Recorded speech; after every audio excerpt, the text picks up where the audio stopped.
Rock it like he's solo.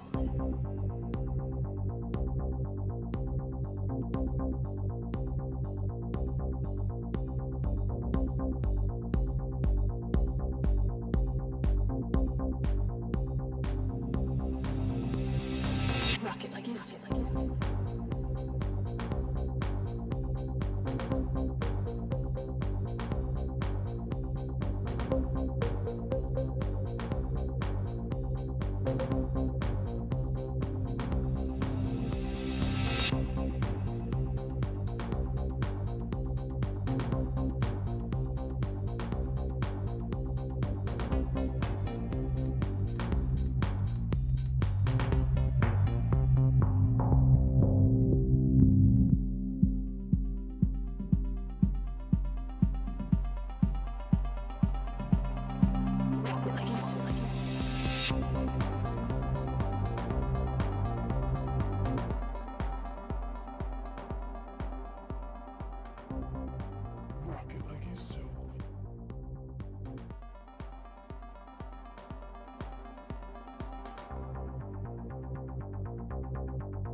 There we go, the mic's working again. Right, let's get dug in. Morning everyone. Good Monday morning. That good coffee. I should plug in my phone because it's not charging overnight. Pop that over there. That's all handy dandy. Right, and our thread together. We are finishing up Nessie here, the long neck, and then we're going to probably continue on to some other bits. I was wondering actually if I should zoom this in a bit for you all. Does that make things a little bit better? There we go. We'll zoom that in. Right. We're going through thread colors, and the thread color we're using at the moment, I'm pretty sure is this one. That looks correct to me. There we go. Pop that there. Pop those over there. And pop that down there. Brilliant.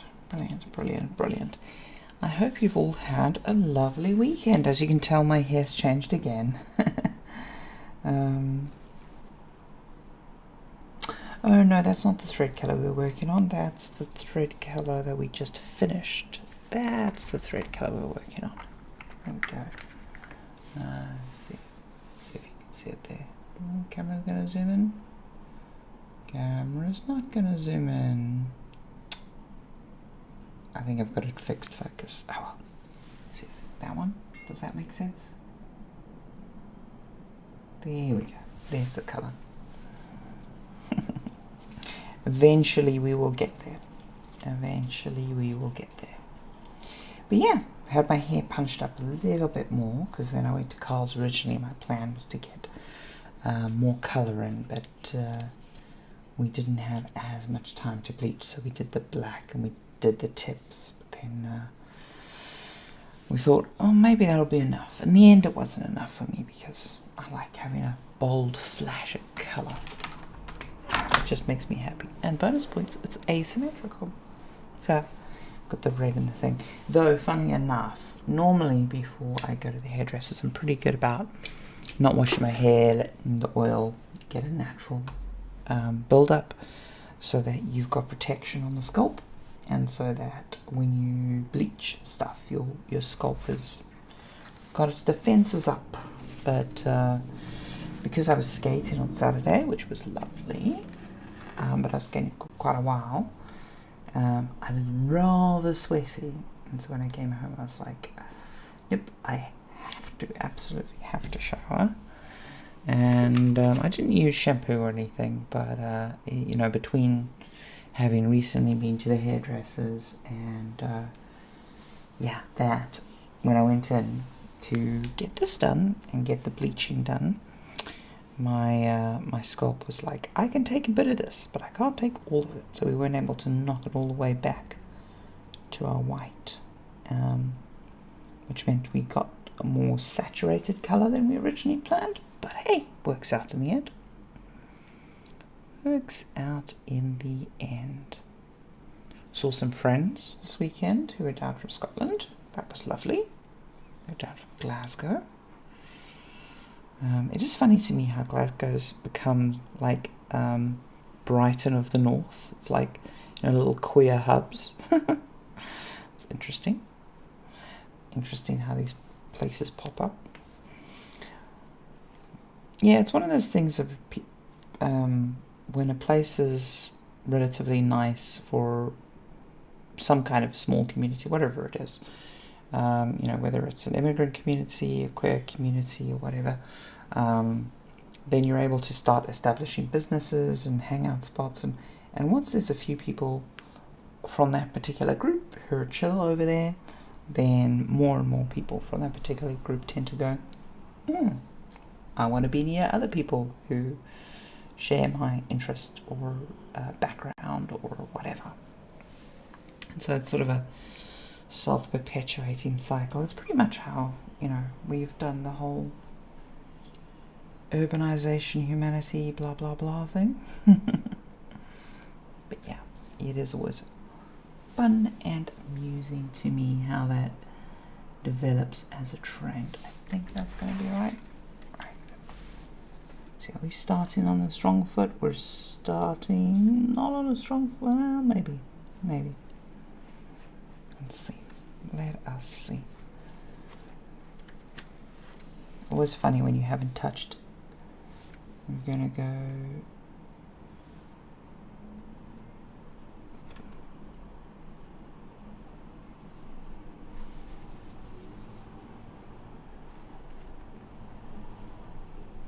There, and we're going to be pulling this to down position. Can that down position be our pinpoint? I think it can. At least it can for my tail. It won't be for the loose stitch from the previous. But yeah, so that was done. I did a bit of dreams actually this weekend because I saw that the Halloween challenge was ending. Didn't have time to do a full ghost train ride, but I was able to make time to do a scarecrow and a pumpkin, which was fun. It was a nice little get that done.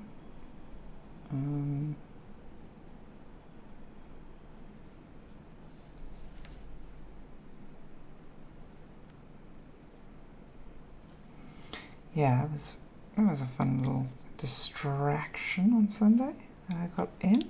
Because the hairdressers was on Sunday, and I got that done, and then I had friends over, and then we were chatting and drinking till rather late. So that was my Sunday. But no, Saturday I did the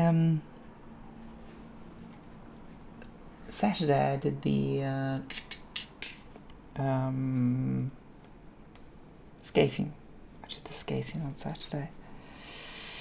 And yeah, I did a bit of code on what I'm calling the TextDB project. I'll talk about it more when I'm working on it more rather than now.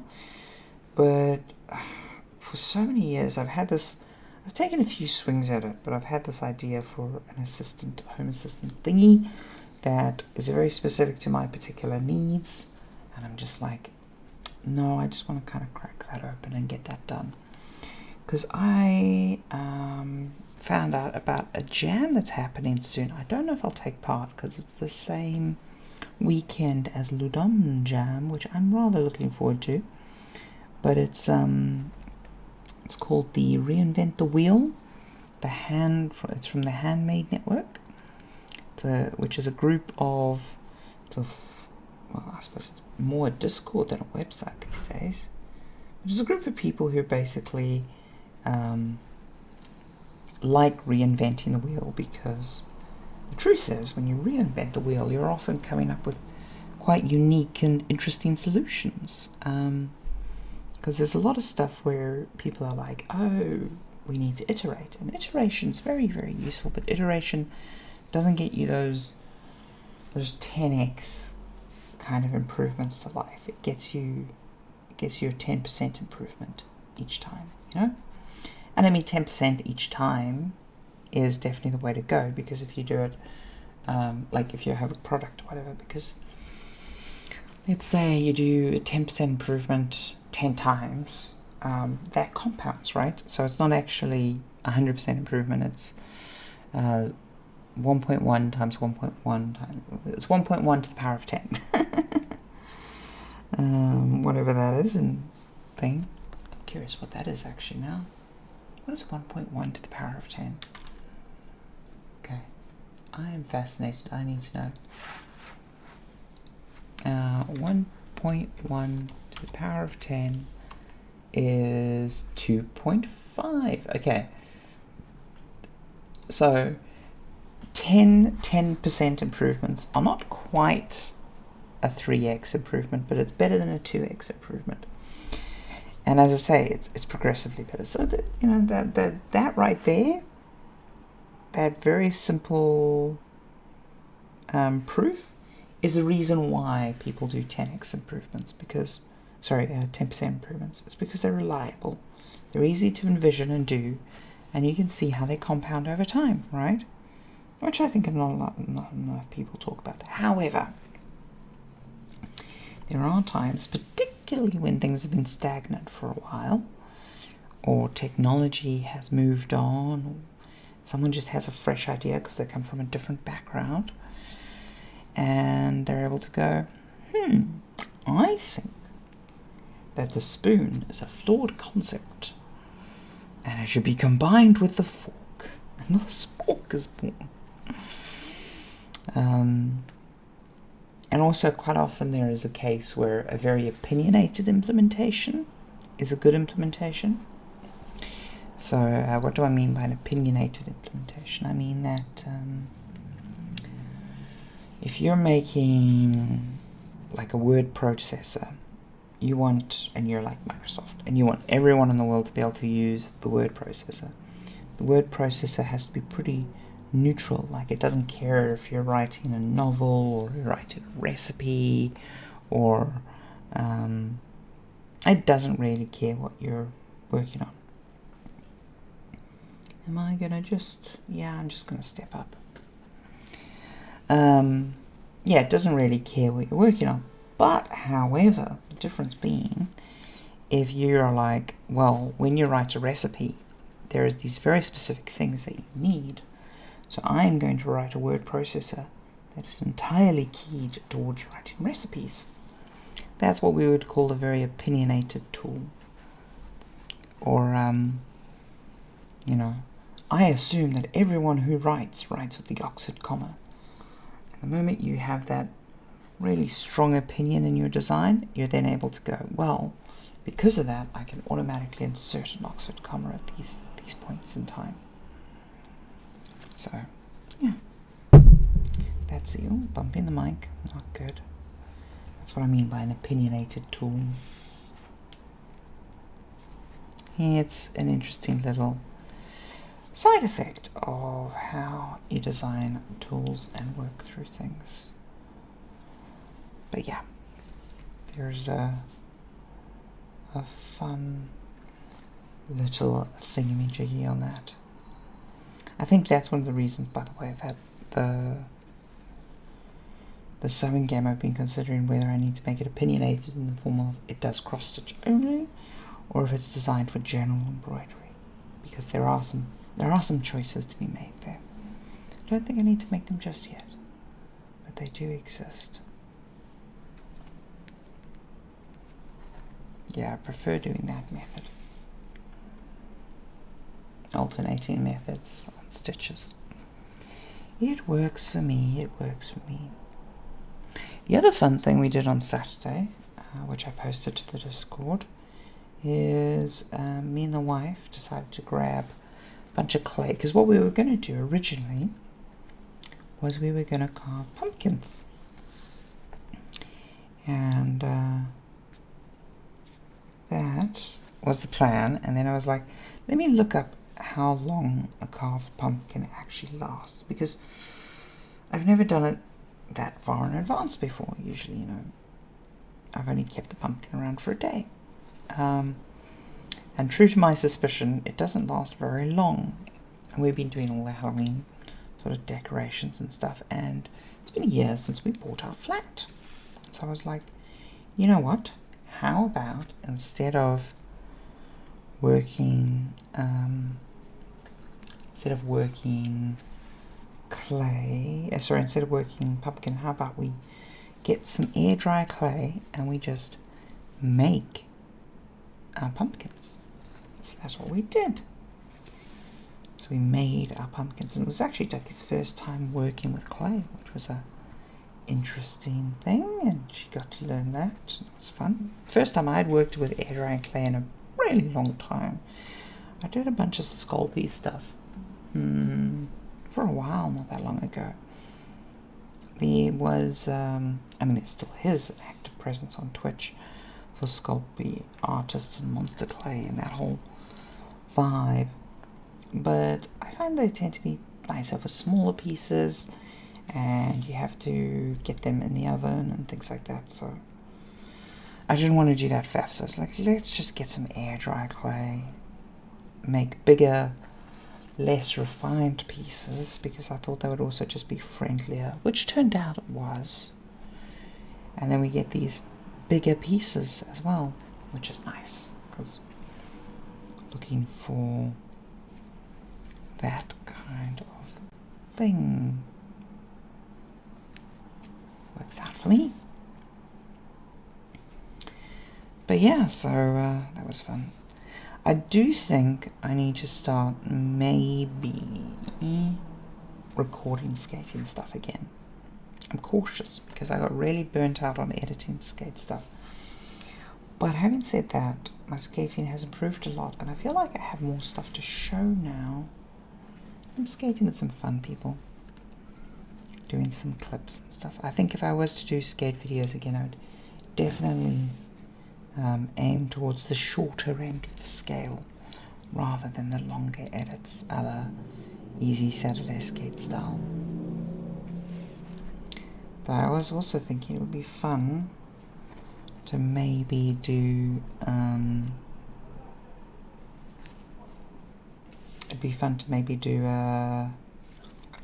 what's the word I was looking for?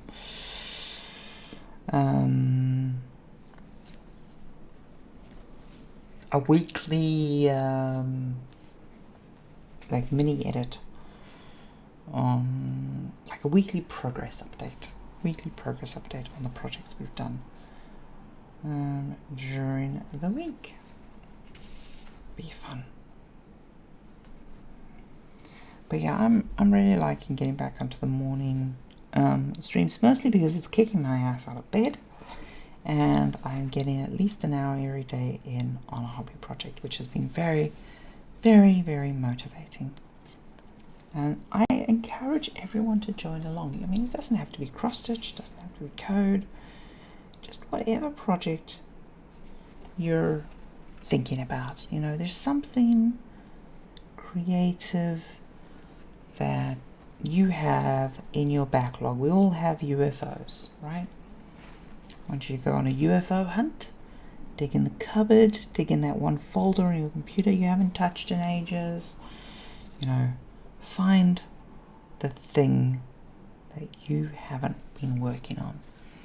And you don't have to do a lot, just do an hour a day. You can join us in the mornings, or if this is not time zone appropriate to you, you can find time in your day to sit down and do your 1 hour, you know, because I think 1 hour is like a good chunk of time, right? You can get your teeth sunken in an hour. An hour is long enough to get the equipment out, to do whatever it is you need to do, and make measurable means of progress. And an hour is not a hard amount of time to find in a day. If you're watching something on Netflix, guarantee you that's an hour. I mean, there are shorter than an hour shows on Netflix, but you're probably not just watching one episode, are you? So yeah, you can just claim that hour, find that thing, and share with us your progress, you know. Say, you can leave a comment on the video, we've got Discord or whatever.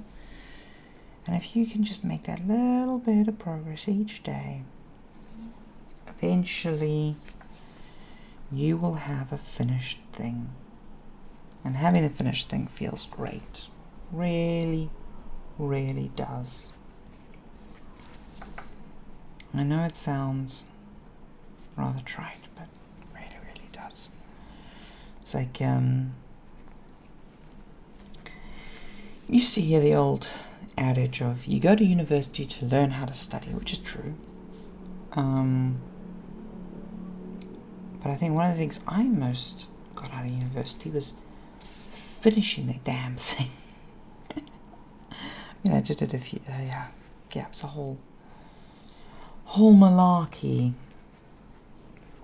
Whole malarkey. It's one of the reasons when you're talking about the experience of, say, game developers, one of the biggest measures is, have you shipped a game from beginning to end? Because typically juniors, when they first get hired in the industry, get hired on pretty late in a game's development progress as you're ramping up, and you need to throw more warm bodies at the problem, right? That's when juniors first tend to come onto a project. Then after that, you will potentially stay at the same studio, and you will, from a much earlier phase in development, be on till the end. And watching a project from near the beginning to completion, and just seeing how all of those decisions play out, and having the will to take the thing over the finish line, and just experiencing that whole sequence of events, really, it's a very, very powerful lesson. Because finishing is a very tough thing to do, and it's a hard thing. And when you learn the sort of decisions that happen, because for instance, if you're that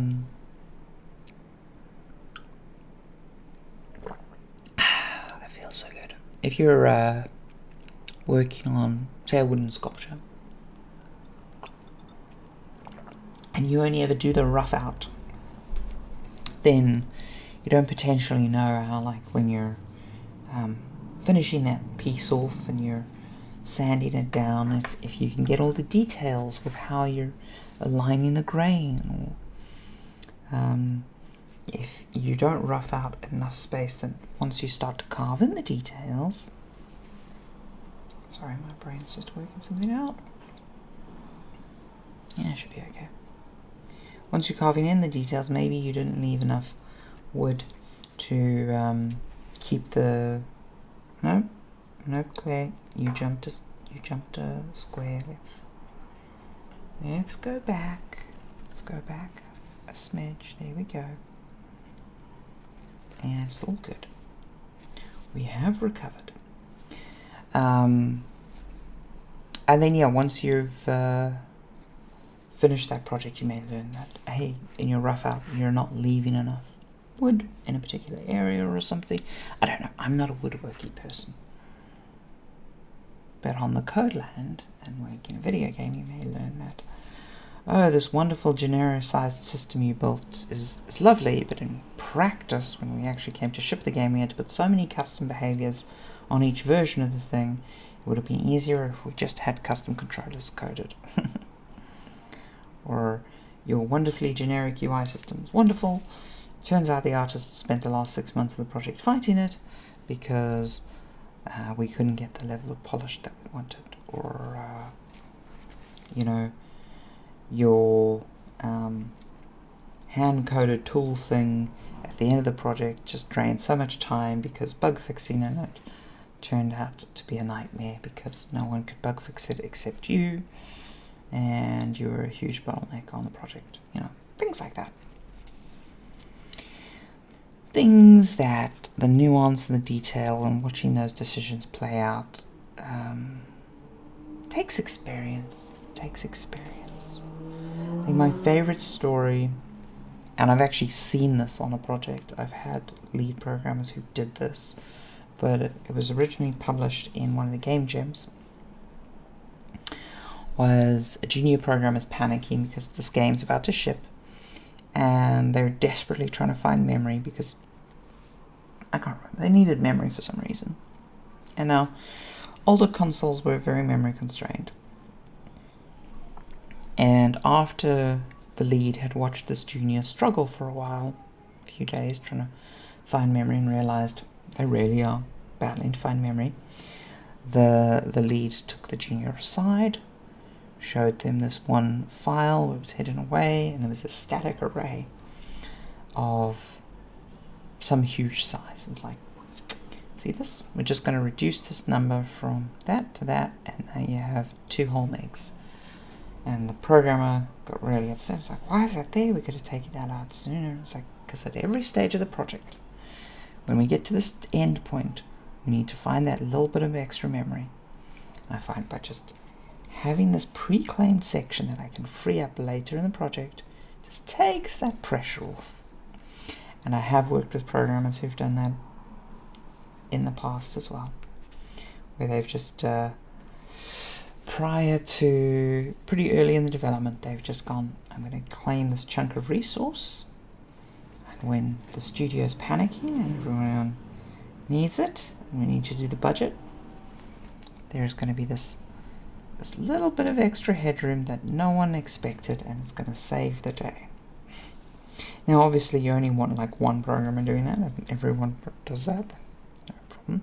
There's also a counter argument to be said that maybe you're not being realistic with your budgets, but the reality, I think, is when you've been through that process a few times, you learn that human nature is your enemy, and people always want to claim that little bit more.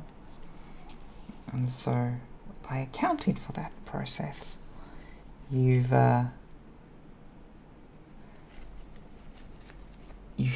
headed off the bad behavior at the past, because you know it's going to happen, because it's happened on every other project you've worked on. So I'm trying to do, let's see if I can do this right. I'm trying to do a thing where I can get this through here. There we go. And pull. There we go. And that should just help secure the thread. And I'm just going to tie this thread to this thread. Just when I'm about to cut off and have a little bit of extra thing like this, I'm like, oh, let me just secure the back a bit.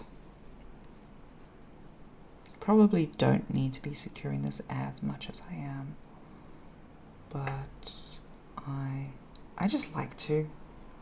Again, I've not finished up a piece this large. This is by far the largest cross stitch I've ever done. And again, it's that thing of, I'm trying to preempt problems I'm expecting at the end when I'm finishing up the piece. But because I don't have that experience of finishing a large cross stitch piece, I honestly can't tell you where those problem spots are going to be. So at the moment, this is me guessing. Obviously, I've finished up a few very, very small cross stitches. They're all about that big that I finished up. And those were a learning experience. They were very quick ways to level up. And then, rather than jumping from those smaller pieces to a medium-sized piece, I was like, let me just find a really large pattern that I really like and just get my teeth into it. And the very first thing when I got this pattern, because I bought this pattern off an artist, the very first thing when I got this pattern, I saw the thread list. I was like, well, Claire, you could do the thing of hunting down all of the exact colours you need, spending a ton of money and buying that, or you could just buy this big ass box and you could just colour match as you see appropriate. And I looked at the pattern, looked how much confetti and dithering there was, and I was like, do you know what? I'm pretty convinced that I can just take colours from a pretty big set of colours. It's not like I had a very small set, and just match as appropriate rather than obsessing over the exact colour. But this is the first time I've done that, because those little small things I did were all pre-made kits with all their little thread and stuff. So I was like, it's great. Let me go through it. Then, of course, one of the big lessons became thread organization, because now all of a sudden I have way more floss than I've ever had before. Turns out a lot of cross stitch is just organizing your thread, your floss, which was amusing to me. I did not expect that. Right. I think if I start there, I go down, I go up, I jump, I go down, I go up, I jump. Okay, that's what we're gonna do. That's what we're gonna do.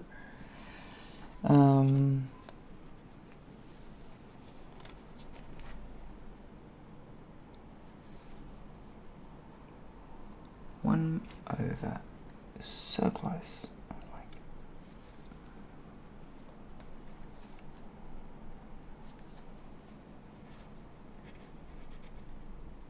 No, one up, one up. I was like, that's the right one, and I'm like, no, one up.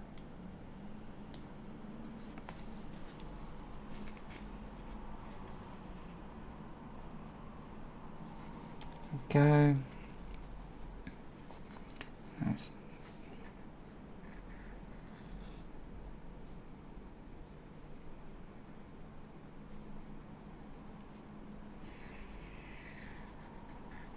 Oh, I need to get that out of the way, otherwise it's going to get caught every time I pull the fold. There we go. And come in, come in, come in, come in, come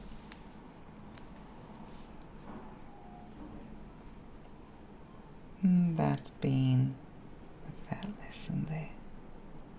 Go. Pop that in. Pull that around.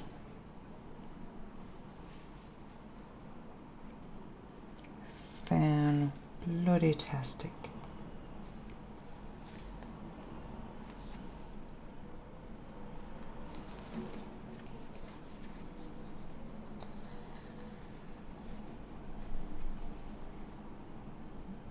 And really secure that in there.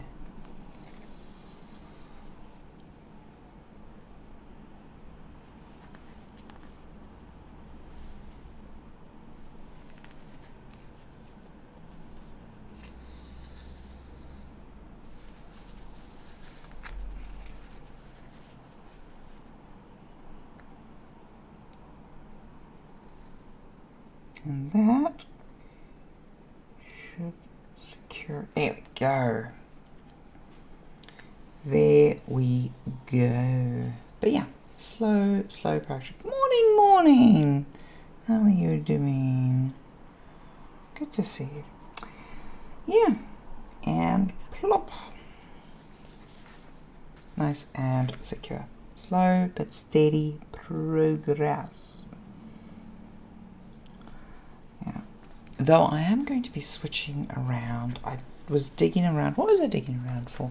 Digging around for, I think it was a microphone equipment for Ducky, because she needed a thing for her computer, whatever. So anyway, I was rattling around in the boxes, and I found some setup stuff, and I was like, oh, you know what, I can actually rejig this here, rejig that there, and I was like, oh no, I need to purchase a thingy for this tripod thingy or whatever. I can't remember. It was a bit of a camera equipment. I was like, do I need to? I've bought a lot of camera equipment over the years. And I was looking at it, I was like, no, sure enough, one of the tripods I actually have on my desk at the moment, the one that's holding that camera, actually has an angle adjustment bracket thingy-majiggy. So if I move this camera onto that, but then move that closer to where this is, I'll be able to do a downlight, and I'll be able to use the ring light on that to keep the cross stitch illuminated. And then I will be able to move. It means that it'll probably be at an angle, so I need to figure out if that's gonna look okay, and then I can move the other thing onto a smaller tripod and jig it all around. Jig it all around. The thing I'm trying to avoid at the moment, which is a very real possibility, is that I might need to get a right angle bracket tripod to go over and To be honest, I was having this conversation with someone actually about cameras and stuff. To be honest, one of the challenges of doing something like photography as a hobby or streaming as a hobby or whatever is the equipment or the management of the hobby can become the hobby itself. Which is to say, like, you don't need great cameras to stream or a great mic to stream, and you don't need you just don't. You don't need like all the switch stuff. You just need to do the thing. However, if you enjoy faffing about with equipment, the faffing about with equipment can become part of the hobby. Which is, I think, something a lot of people don't acknowledge or understand. So, for example, you be getting into golf. And realistically, unless you're very, very good, you can play with some pretty shitty golf clubs and you will be fine. You'll be absolutely fine. However, there are some people who enjoy buying all the weird bits of gear. And I mean, there's two schools of thought. There's the one school where they are buying the gear to get, like, they think the gear will level them up, like a role-playing game or something. That's actually not much. That's not really the case in real life. Like, those benefits, there's a lot of level-locked improvements, like you will obviously get minor benefits, but a lot of the benefits from really better equipment, you only really get when you're good enough for those benefits to manifest. But having said that, there are the flip side of the argument is, well, I'm just having fun solving the equipment puzzle of jerry-rigging that with that, and I think the main differentiator between buying equipment to level up versus buying equipment to faff with equipment is how much jerry-rigging is going on and how much of it is just packaged commercial purchases. There's a difference between, I don't know enough about golf, I need a different analogy. Mechanical keyboards.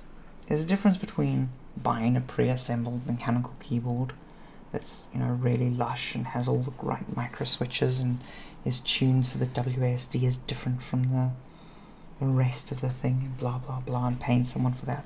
There's a big difference between that and buying a kit and trying to build it yourself. Now you might argue that you're trying to improve your typing or your workspace or whatever, but really the hobby has now become mechanical keyboards, not having the best keyboard to do the particular thing that you want to do, and that's fine. It's 100% fine. But yeah, I think a lot of people, especially around cameras and audio equipment and stuff, don't acknowledge that, yeah, I'm just faffing about with this equipment because I like faffing about with this equipment. It's nice. It's an entertainment to do the faff. And so that's what I'm currently doing. I'm faffing about with a lot of equipment. I'm having fun doing it. But, yeah, I have to remind myself whenever I'm lower energy that this faffing about is completely optional and not productive. It is enjoyment. I mean, there is an argument that it's productive, but I think I'm better off acknowledging that it's an enjoyment thing, because by acknowledging that it's an enjoyment thing, I treat the commercial value of the purchases more correctly. I treat it as a luxury purchase, and likewise time, when I'm budgeting time, I'm like, what bucket of time does this fall into? Like, is this a house chore, or is this you're doing DIY because you want to do DIY, or where is this, right? It's like there's the classic of, oh, the floors need to be mopped or something, and then you're like, well, I really should buy this fancy new mop.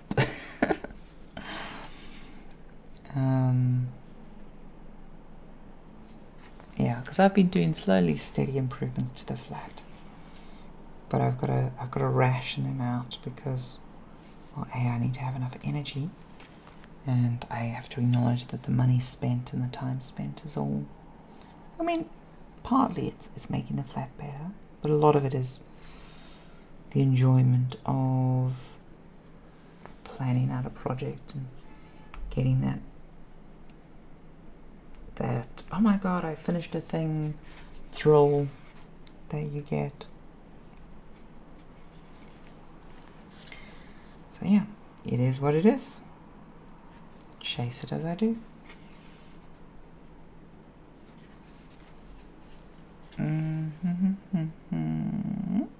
Nope. One thing I also need to get much better in the mornings at is I need to figure out how to correctly set up the stream key stuff for YouTube, because YouTube's a bit more of a faff to start a stream. It's not as flexible as Twitch in some ways. It's actually really good if you want to do like a professional formal stream and you're doing prep work and stuff. Like, it's much better tooled for that. But for the impromptu one-person stream thing, there is a little bit of jank you got to work around if you're changing the category and the title for a lot of stream stuff. It really kind of wants you to stay in your lane. If you got the frequent stream thing, which is not good at staying in my lane. Staying in my lane is like the thing I don't do at all, as evidenced by my eclectic range of projects. And I was like, oh, do I do different YouTube channels? Do I do different? And I'm just like, fuck it, no. Just do the thing. You're doing it for yourself. You're doing fun. And, you know, worst case scenario, someone who is subscribed to you for one thing sees another thing and ignores it. And your CPM or whatever goes through down. It's like, do I care? No, I don't care. As long as it's not annoying anyone, it's fine. That was the reason I split off the skate videos, is because I was doing enough skate videos that I think it became annoying to people who weren't interested in skate videos. And then there were people who specifically just wanted to watch the skate videos. I was like, okay, now it is time to finally split off. Ironically, not long after splitting off the skate videos, I lost a lot of my motivation on editing skate videos. So I have learnt that I need to be very careful when I make those decisions, because yeah, that was funny. I mean, I'm not upset. I'm glad that I made that call, because, as I said, I'll probably be doing skate videos again soon, and I like that the skate videos are all in one place there. But I like having a main channel that is just all my random stuff, because there's no way I'm ever going to do enough cross stitch. She says now. She says this now. But I don't think that I will do enough cross stitch to merit its own thing. But hey, maybe. I find this a very, very nice, relaxing hobby that I can dig into and feels good. And I've got a few ideas for cross-stitch projects that I really want to get done after this. But I am determined to only ever have one of these on the go. I'm happy to have more than one code project on the go at a time, because I do enough programming that it's just inevitable. But for any other hobby, I'm allowed one. For any other hobby, I'm allowed one. Programming's the exception. Programming's my day job. Programming's like my main skill set. I acknowledge that programming is different. But for any other hobby, one is the limit. To be honest, I'd probably benefit from making one the limit for programming, but I don't think it's practical, to be honest. It just wouldn't work. It would not work. I just have too many Git repos and too many little projects. But yeah, after this cross stitch, I definitely want to try my hand at maybe just doing an embroidery sampler, to do the different stitches that you can do in embroidery. Small one, Get a feel for what's possible in embroidery. Oh, dear, needle running away from me there. Get a feel for what's actually possible in embroidery. But yeah, no shortage of project ideas. But you've always got to have something that you have on the go that is physical. So like going to the gym or some sporting equivalent, because your body needs it, right? You're a human. That's what it's designed for. You have to have something physical on the go. For me, that's been skating for the last 5-6 years, whatever. It's been for a while. Since I think 2016 is the year I started again. So skating's been that for me for a while. So you always have to have a physical thing on the go, preferably on the regular. Some people are like, I go to the gym. I've just never been able to do the gym. It doesn't even need to be that crazy, It's not like you have to do marathon running or whatever. You just need to have something in your life that keeps you physical. It could just be long walks. Long walks are totally valid. Rambler groups all over the place. But then I'd say you also probably want to have something to do with your hands. Could be cooking, could be woodworking, could be electronics, could be sewing. It just needs to be something with hand-eye coordination. Because again, hand-eye coordination is a big part of being human. And all the things I mentioned there, a lot of them help you achieve a sort of meditative state. Have time to think. It's really, really useful to have time to think. Thinking time is one of those so valuable skills that people just forget about. People are just like, no. So yeah, painting, doesn't matter what it is. Have something on the regular that you do with your hand-eye coordination.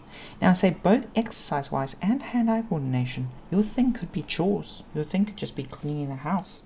if you're doing it intensely enough, or if you're, whatever. It doesn't, it could just be running around after your kids. It could be, maybe you're getting it at your job. Both things. Maybe you're getting those at your job. But then the third and final thing is you need something that is mentally challenging. So recap, you need something that's physically challenging. You need something that is the minutia of hand-eye coordination stuff, fine manipulation. It's really what you're looking for there. And then you need something that's mentally challenging. You just have those on the go. Don't have to be done every day. It can be done once a week. And you'll just find that life's just a bit easier, I know that sounds trite, but it's the case. It is 100% the case. I'm just looking to see. I'm pretty sure these green bits here were a mistake, not intention, because at the moment we're doing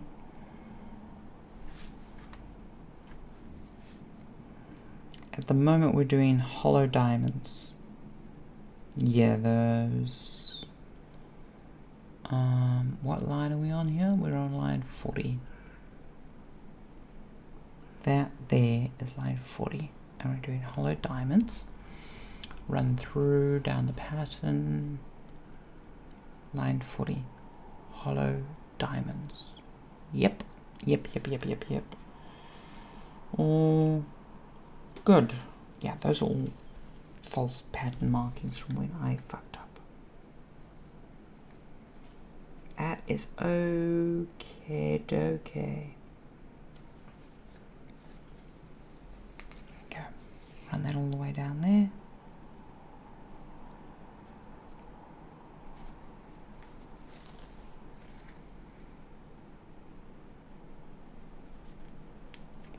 Just going to do this too. Because this thread's pulled down a bit there, I just want to make sure that it keeps tension. I need to make sure I stay tension on that line, otherwise bad things can happen. There we go. We're doing for time. I can probably get the last bit of floss in. Probably zoom that through. Be really good to finish this color.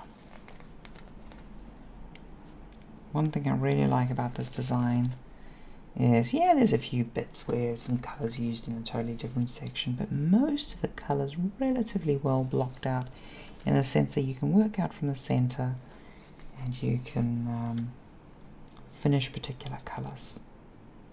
I was thinking it would be quite fun to do Commodore 64 embroidery art, because the thing I always liked about Commodore 64 art is there's some interesting technical limitations. On a lot of the older computers, there's some interesting technical limitations on how the art is presented. Now, they're not fun limitations necessarily for the artist, as in like they were real limitations. They weren't artificial. You know what I'm saying? But they're interesting and weird limitations that not just like working at a lower resolution or a limited color palette, which is I think what a lot of people associate with that. And I think those aren't actually, they're interesting limitations, but they're not fascinating limitations. That's I suppose what I'm trying to say. There we go. Floss. We got like 10 minutes. Just zoom through this last little bit. Now I could have continued this, by the way, but I've got this other big piece here that don't need to floss any other things. And so, both for the convenience of speed and for not ending in an awkward place, I'm going to use this. I'm probably going to be left off with a bunch of floss, but screw it. Optimize for what your bottleneck is. And in this case, my bottleneck is time, not thread.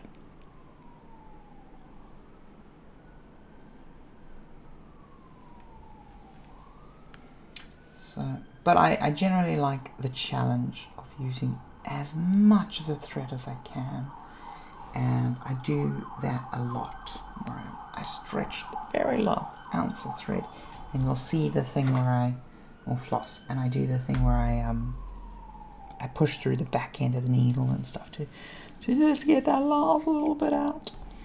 But yeah, there are times where that can actually be rather annoying, and this could be one of those times if I'm not careful. So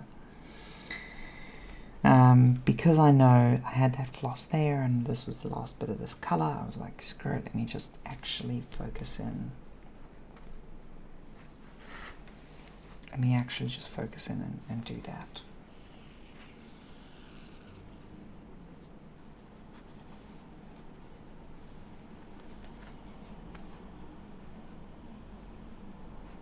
Yeah.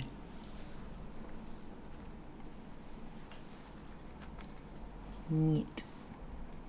Gotta be very careful when I hold the thread like this, because I have done the thing where I have let it loop and not in a way that is not what we're going for. Yes. Naughty puns. Naughty puns. Punji! How are you doing, sir? How are you doing? Caught the tail end of this. I always forget the time zone you're in, but we start an hour before now. An hour before now, whatever your time is when we start. Run up there. But yeah, we're just going to run this floss through. You had a good morning? Yeah. Well, good evening, because it's quite late for you. But yeah, I'm having a good morning.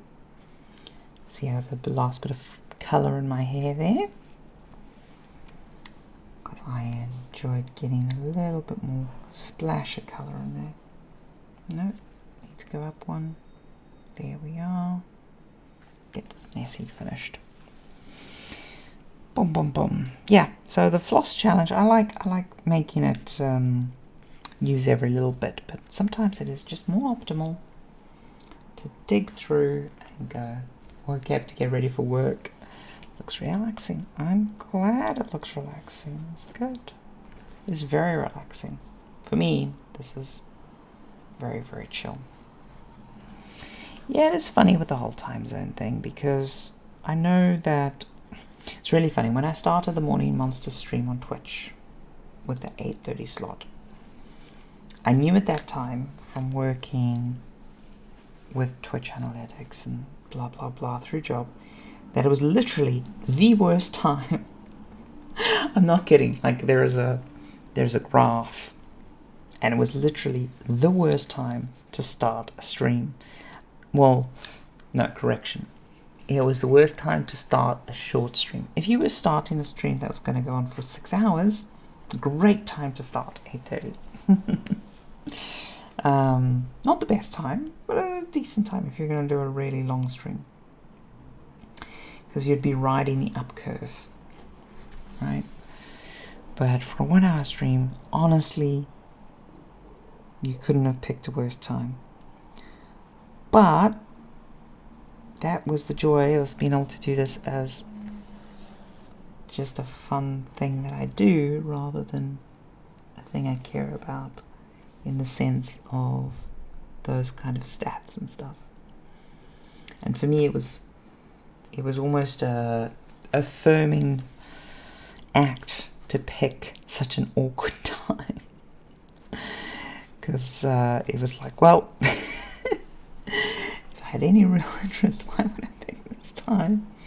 But it works for me. It works for me, you know. And for the few strange critters that this time works for, well, you know, I'm glad you can be here. But yeah, no, it was amusing, the weirdness of the time to pick. But it's like, I can't really do it after work, because after work is such a crazily flexible concept for me. I don't finish at a fixed time. I never have. So the only other option then becomes, oh, okay, well, we'll start it every night at 9:30 at night or whatever, which is actually peak Twitch time. And then I was like, but what if I want to go out and do things or hang with friends, or, nighttime is nighttime. It's when the impromptu things are done. It's when you're like, do you want to go to the pub? Do you want to go to the club? Do you want to go hang? All that kind of stuff. And I was like, well, I don't want the stream to ever get in the way of that stuff. Because basically, for years, that was my stream habit. I'd come... So, how it happened was originally... Well, to be fair, I've had different times. But for most of the time, how it happened was Ducky would be in Belgium and stuff, and I would be at work, and I'd come back from work, and then a few hours after I was back from work, or just as I was back from work, depending, at different times in my life, worked out differently. Because, for example, there was one point in my life where I actually used the stream as an excuse to leave work on time, because I have a tendency to work too much. And so I would literally use the stream as justification to myself to make sure I left work at a reasonable hour. I know, crazy.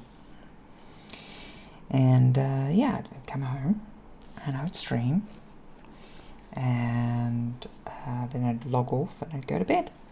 That would be my routine. And then when Ducky finally came over and moved to the UK, it changed where I would stream to a fixed time,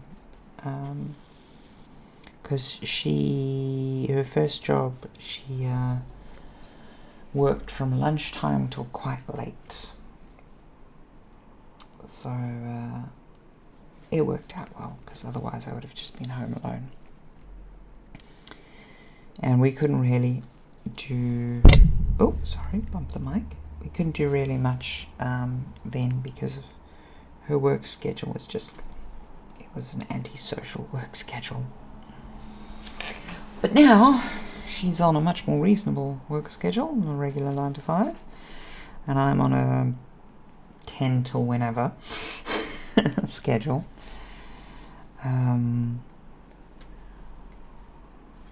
Yeah, work for me is always a flexible concept, because I've never been really one to clock in and clock out. That's not how my brain works. I mean, the other thing is, when you've been paid to think, I feel like work gets a lot of free hours from you, like it's not actually useful for work to think in terms of how many hours the employees are in the office, because if you've got a really interesting problem at work, you're thinking about it in the shower, you're thinking about it when you go to bed. They get that space in your head, People are like, oh, you can't think about work after hours. I'm like, well, that's not how it works, because if you're really into a problem and you're trying to solve a problem, your brain has to churn on it in the background. Just how it is. So yeah, no, it's one of those things, like whenever someone is hiring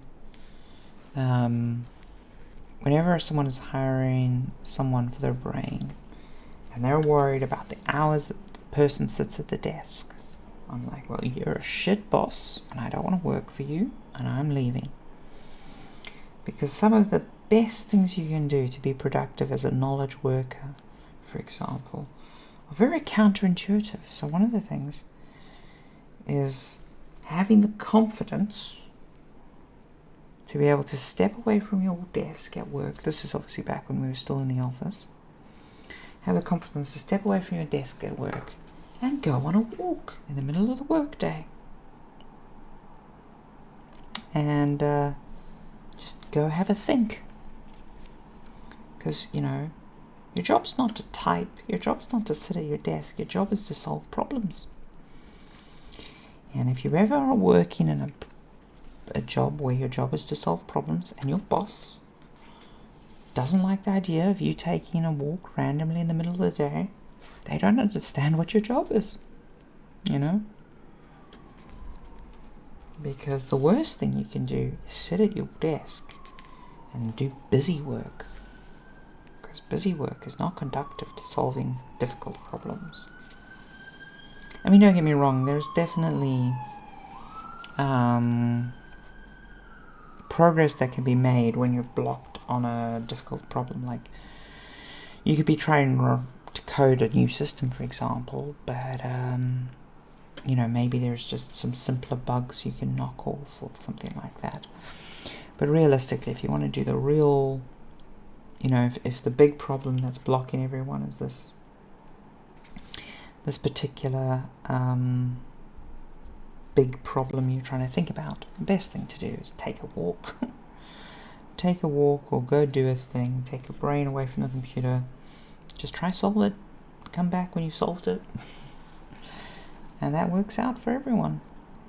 And yeah, as I say, it's also something I have done in the past as sort of a litmus test on my managers and my producers and stuff. And I'm like, if that activity freaks out the boss or the producers or whatever, then that's not a great place for me to work. Because, yeah, it sounds really like egotistical and stuff when I say it like that, but it really isn't. It's more having the confidence to know what your job is, you know. Don't fool yourself. And that's why, as I say, hourly and obsessing over what hours a person's in the office, not the best measure. Not the best measure by a mile. Right. Let's knot this at the back so we've got some tension on it. And then we'll cut this thread and we will be done for the day.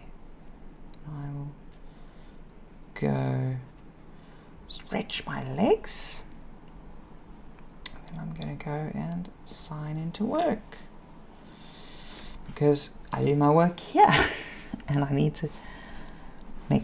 to have my rituals to make sure that I don't have work and home blend, because it's very hard when, as I say, work can sometimes live rent-free in your head.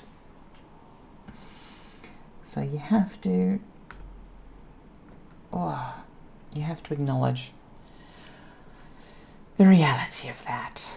Right, let's pull that loose. We've got some floss there that we will store and save in case there is some pickup later.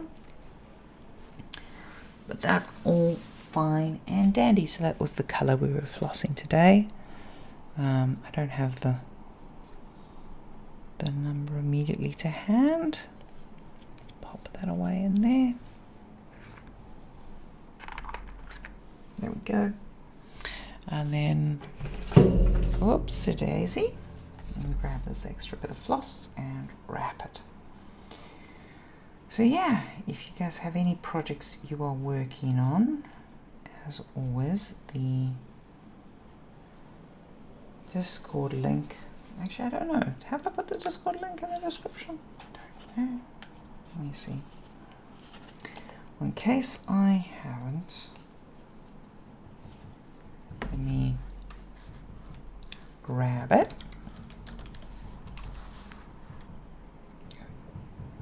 Someone doing some hammering. There we go. Share your projects as they come. 1 hour a day, that's all you need to do. Doesn't need to be every day, but just try 1 hour a day. Make that little bit of progress on your project. And then yeah, as I say, slow but steady. And then you can see the messy back as we sort of try optimize the back. Yeah. having said all that, take care, and I will see you all